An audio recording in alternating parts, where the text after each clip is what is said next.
اوعى اوعى في يوم من الأيام تحس بالذنب تجاه الشخص ده. إياك تتخيل إن تعاطفك معاه وطبطبتك عليه وسماعك لشكواه اللي ما بتخلصش هياخد عليه ثواب أو هيغيره. أنت حرفياً بتحرق بنزينك ومجهودك في عربية مخرومة، وبتدمر صحتك النفسية عشان واحد بيستمتع وهو عايش في دور المظلوم. إحنا كشفنا النرجسي وفضحنا الثعبان المبتسم وواجهنا الشبح السلبي العدواني، بس النهاردة إحنا داخلين على شخصية بتدخل حياتك من أضعف نقطة فيك، إنسانيتك وتعاطفك معاه. النهاردة هنفتح صفحة ملك مسلسلات النكد، الشخصية الدرامية اللي محترفة تعيش في دور الضحية المزمنة. عارف الشخص اللي مهما كانت الدنيا ماشية معاه كويس لازم يخترع كارثة؟ الشخص اللي تبقى انت لسه محقق نجاح او فرحان بحاجة في حياتك وفجأة تلاقيه داخل عليك بوش كئيب ومصيبة جديدة من العدم. ليه بيعمل كده؟ عشان الكشافات سابته وركزت معاك انت. الشخص الدرامي ده عنده رعب داخلي من انه يتنسي او ما يبقاش هو محور الكون.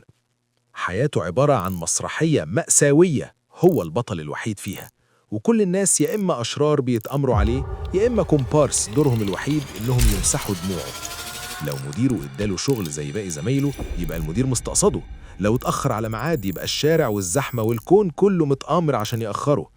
عمره، وركز في الكلمة دي كويس، عمره ما بيغلط. هو دايما المفعول به، المظلوم المقهور اللي مفيش حد حاسس بيه. والمصيبة الكبقى فين؟ المصيبة إن الشخص ده عامل زي الأسفنجة المسمومة، بيمتص كل ذرة طاقة إيجابية في المكان وبيسيبك بعدها حاسس إنك مخنوق ومهموم ومستنزف وكأنك شايل جبل على كتافك. أنت بتبقى عايز تديله حلول وتقول له يا سيدي اعمل كذا عشان المشكلة تتحل، بس تتفاجئ إنه بيرفض كل الحلول.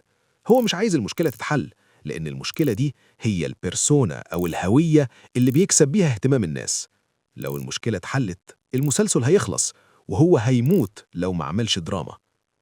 اسمعني كويس، في 2026 ومع سرعة التغيرات وضغط الشغل والتحول الرقمي، طاقتك الذهنية وصفاء عقلك هم أغلى أصول بتمتلكها.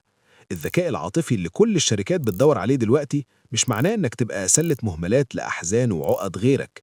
الذكاء العاطفي معناه إنك تعرف تحمي حدودك النفسية وتعرف إمتى تتعاطف وإمتى تقفل الباب في وش الاستنزاف.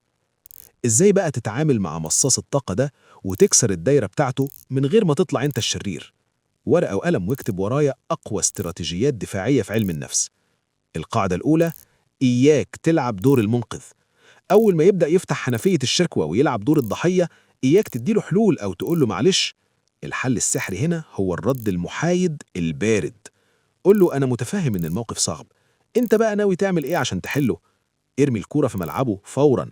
صدقني، أول ما تطلب منه ياخد خطوة إيجابية أو يتحمل مسؤولية هيسكت أو هيتهرب، لأنه مش عايز يحل، هو عايز يشتكي. ولما يلاقيك مش هتلعب معاه لعبة الدراما هيدور على مسرح تاني يعرض عليه. القاعدة التانية: حدد وقت للنزيف.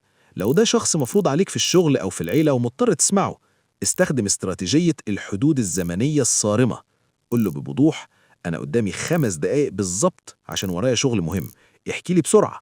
بمجرد ما ال5 دقايق يخلصوا اقطع الكلام ويمشي، ما تديلوش فرصة يسحبك في الدوامة بتاعته. القاعدة التالتة والأهم: افصل الفيشة العاطفية. انت مش مسؤول عن سعادة حد غير نفسك، انت مش دكتور نفسي ولا انت جمعية خيرية لتوزيع الطبطبة. احتفظ بتعاطفك للناس اللي بتسعى فعلا تتغير وتطور من نفسها، الناس اللي لما بتقع بتكافح عشان تقوم، مش الناس اللي نايمة في الطين وبتشدك عشان تنام جنبهم. صحتك النفسية خط أحمر، وطموحك مش هيتحقق وانت في حواليك ناس كل دورها في الحياة إنها تكثف مجاديفك وتغرقك في مشاكل وهمية.